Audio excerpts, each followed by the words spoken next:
Itu ya Bapa kami yang di surga, kembali malam hari ini kami boleh kembali mau membaca Alkitab firman-Mu. Urapi kami Tuhan dengan kuasa Roh Kudus-Mu, agar kami dapat menjalani hidup ini dengan firman-Mu, dan juga firman-Mu akan selalu menjadi pelita bagi hidup kami, menjadi kekuatan bagi kami. Dengan kuasa Roh Kudus-Mu, sebelum kami beristirahat malam hari ini, tutup bungkus kami dengan kuasa darah-Mu. Kau kirimkan malaikat-Mu menjaga memelihara kami. Lindungi kami dari kuasa-kuasa kegelapan, roh-roh jahat di udara, orang-orang jahat di dunia. Terima kasih atas semua berkat-Mu hari ini, baik suka duka, senang sedih.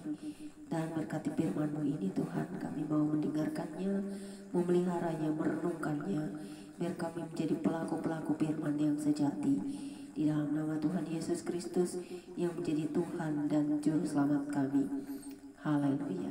Kami sambut firman-Mu dengan sukacita. Amin.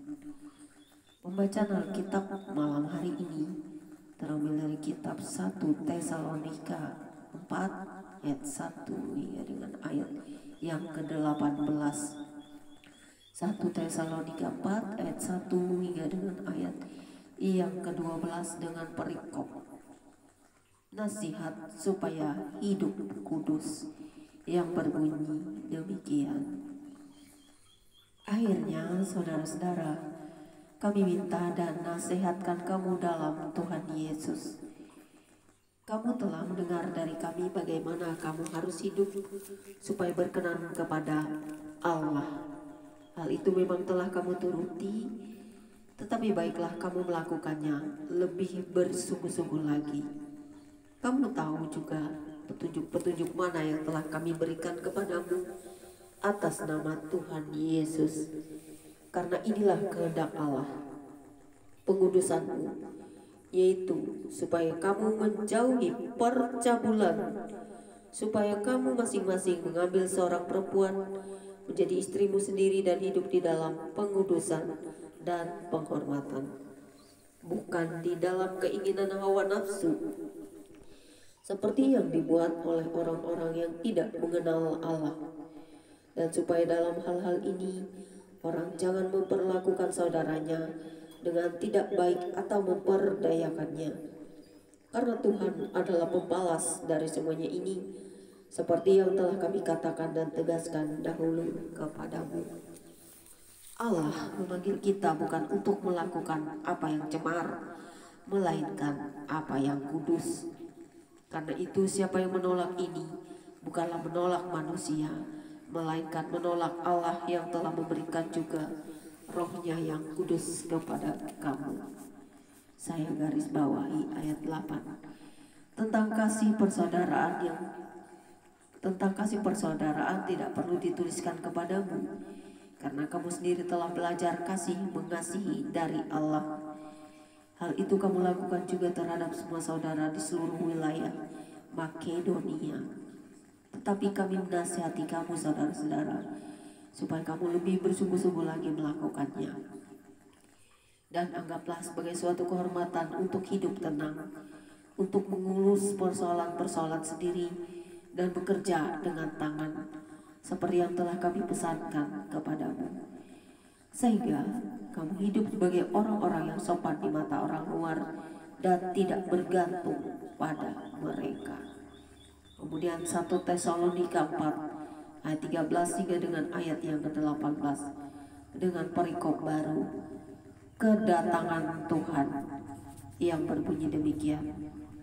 Selanjutnya, kami tidak mau saudara-saudara bahwa kamu tidak mengetahui tentang mereka yang meninggal, supaya kamu jangan berduka cita seperti orang-orang lain yang tidak mempunyai pengharapan. Karena jikalau kita percaya bahwa Yesus telah mati dan telah bangkit, maka kita percaya juga bahwa mereka yang telah meninggal dalam Yesus akan dikumpulkan Allah bersama-sama dengan Dia.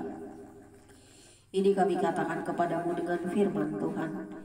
Kita yang hidup, yang masih tinggal sampai kedatangan Tuhan, sekali-kali tidak akan mendahului mereka yang telah meninggal. Sebab pada waktu tanda diberi, yaitu pada waktu penghulu malaikat berseru dan sangkakala Allah berbunyi, maka Tuhan sendiri akan turun dari sorga dan mereka yang mati dalam Kristus akan lebih dahulu bangkit. Sesudah itu kita yang hidup yang masih tinggal akan diangkat bersama-sama dengan mereka dalam awan, menyongsong Tuhan di angkasa. Demikianlah kita akan selama-lamanya bersama-sama dengan Tuhan. Karena itu hiburkanlah seorang akan yang lain dengan perkataan-perkataan ini. Berbahagialah setiap orang yang mendengarkan firman Allah serta memelihara dan melakukannya dalam hidupnya hari lepas hari. Biarlah firman ini menjadi kekuatan dan pelita bagi kita semua untuk kita dapat mengetahui apa yang menjadi tanda-tanda kedatangan Tuhan. Berbahagialah setiap kita yang selalu rindu akan firman. Bapa, kembali kami mengucap syukur. Kami boleh bersyukur atas semua yang kami dengar hari ini, bahwa setiap orang yang percaya kepada anak-Mu Yesus Kristus, kepada Tuhan yang akan mengangkat kami menyambut kedatangan Tuhan untuk bersama-sama masuk ke dalam kerajaan-Mu yang kekal. Dan teruslah kami dikuduskan setiap hari untuk selalu hidup di dalam kekudusan. Kami yakin dan percaya untuk terus melakukannya dalam hidup kami. Kami akan buang masa-masa lalu, masa-masa pahit dan semua kedagingan kami, agar kami layak mendapat tempat di kerajaan-Mu yang kekal itu. Biarlah Tuhan Yesus Kristus selalu menaungi kami, menjaga memelihara kami. Amin. Demikianlah pembacaan kitab kita malam hari ini. Tuhan Yesus memberkati Anda dan saya yang setia mendengarkan firman Tuhan, melakukannya, memeliharanya. Amin. God bless you all tonight.